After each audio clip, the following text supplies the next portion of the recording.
нафаре савол доданд ки дар қабр бо кадом забон суҳбат мекунанд, арабӣ ё забони худат?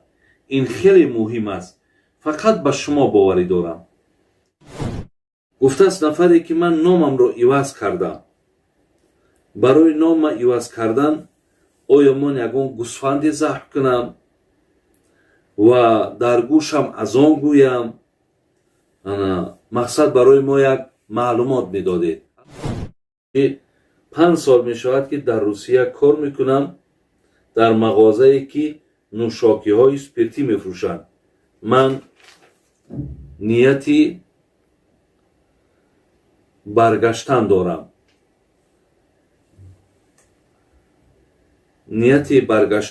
метавонам аз ин пул мағозаи либос кушоям ва оиладор шавам. оё ин ҳалол аст ё на? нафари дигаре савол додааст ки ман 21 рӯзи рамазон хоб дидам. падарам маро бар оғӯшаш мегирад ва мегӯяд ки худо хоҳад охиратамон обод аст. оё ин ягон ҳақиқат дорад? ин саволи дигар доданд ки оё аз асбобҳои хона низ закот медиҳӣ ё аз либос илтимос зарур аст?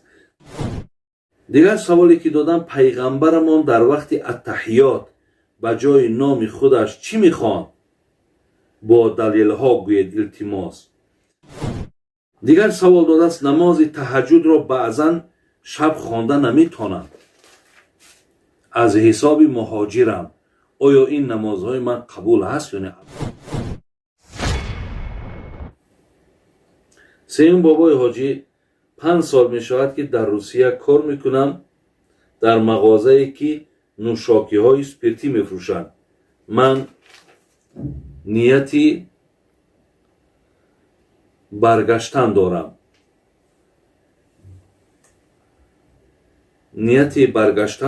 метавонам аз ин пул мағозаи либос кушоям ва оиладор шавам. оё ин ҳалол аст ё на? албатта дар мулкҳои Россия, дар мулкҳое ки гӯем вақте байни мусалмону ғайримусалмон мешавад, дар ин гуна дуконҳо бошад ё мағозаҳо бошад, кор кардани шумо тибқи мазҳаби худмон ҳеҷ боке надорад. дурустай?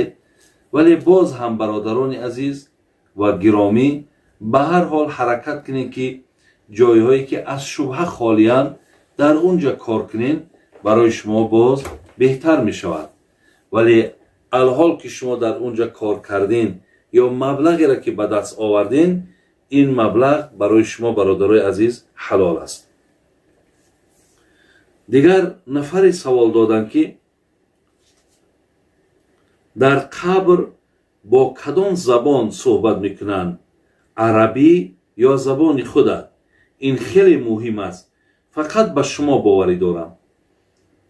бародарон ва хоҳарони азиз, дар қабр агарчанде бисёр ихтилофҳо ҳаст, сухани бисёр аз бузургону муҳаддисин, аз он ҷумла ибни ҳаҷари асқалонӣ, ки дар қабр алалхусус дар замоне ки мо шуморо дар қабр мегзоранд, бо забони арабӣ суҳбат мекунанд. мора аз марде ки худованд ӯро ҳамчун паямбар гардонид ва ҳамчун аз аллоҳе ки холиқи мост, аз дине ки аллоҳи меҳрубон барои бандагонаш фиристодааст, аз ин бо забони арабӣ мепурсанд. вале дар унҷа бо ин забон суҳбат кардани мо ягон душворию мушкилотеро эҷод намекунад. худои меҳрубон қудрате дорад ки мо ба ҳар як забоне суҳбат карда тавонем. вале ин хоҳару бародари азиз на он қадар чизе муҳиме ҳаст. имкон дорад ки ҳатто бо забони худатам тура дар дохили қабр пурсанд. лекин инҷа муҳим ҳамин аст ки моро мепурсанд. мо дар дохили қабр мавриди пурсиш қарор мегирем. оё дар ин суолу ҷавоб ҳоли мо чӣ мешавад? ин мушкилтар аст, забонш не. барои ҳамин هر زبانی که مقصد در داخل قبر اگر از ما پرسیده شود امکان دارد، ممکن عربی، ممکن با زبان همین مادری که از ما و شما هست. دیگر سوال کردن، گفته است نفری که من نامم رو عوض کردم، برای نام عوض کردن آیا من یگان گوسفند ذبح کنم و در گوشم اذان گویم؟ مقصد برای ما یک معلومات میداده. هر نفری که برادران عزیز و گرامی وقتی از نامش گویم خوش نمی آید و میخواهد عوض کند، شرط نیست که وی گوسفند ذبح کند، شرط نیست که در گوش یا از سر نو اذان گوید. ولی اگر نفری که دستش میرسیدگی باشد، امکانیت داشته باشد، گوید اکنون مقصد من یگان احسان میکنم، خیر میکنم، خدا خواهد این یگان زیانی ندارد، در این گناهگاری هم ندارد، به خاطر صدقه و احسانش انشاءالله ثواب میگیرد. نفر دیگری سوال داده است که من 21 روز رمضان خواب دیدم، پدرم مرا بر آغوشش میگیرد و میگوید که خدا خواهد آخرتمان آباد است. آیا این یگان حقیقت دارد؟ انشاءالله اگر شما آدمی روزدار باشین و خوابی را که در ماه رمضان دیدین و این گونه اگر در خواب به شما بشارت هم شده باشد که شما را آخرتان آباد است، خدا خواه آخرتان آباد است. این البته حقیقت دارد. سوال دیگر دادن که آیا از اسبابهای خانه نیز زکات میدی یا از لباس التماس ضرور است؟ در خانه هر یک لوازماتی که هست، خواهرها و برادران عزیز، که اگر ما با اون نیاز داشته باشیم یا مورد استفاده ما قرار میگیرن، از اونها زکات نمیدی. یا اگر چند کرته هم که داشته باشی یا چند پای افضالی هم که داشته باشی، از اینها زکات نیست. یعنی از لوازمات داخلی خانه زکات نیست، مگر همون اشیایی که در خانه هست و مقصد برای فروش باشد. یعنی برای فروش اگر باشن، انا از همونش زکات میتی، نه که برای استفاده خانه باشد، از اونها زکات نمیتی. دیگر سوالی که دادم، پیغمبرمون در وقت التحیات به جای نام خودش چی میخوان؟ با دلیل ها گوید التماس. پیغمبرمون هم برادران عزیز و گرامی همون التحیاتی که ما و شما التحیات عبدالله ابن مسعود که این حتی جناب امام بخاری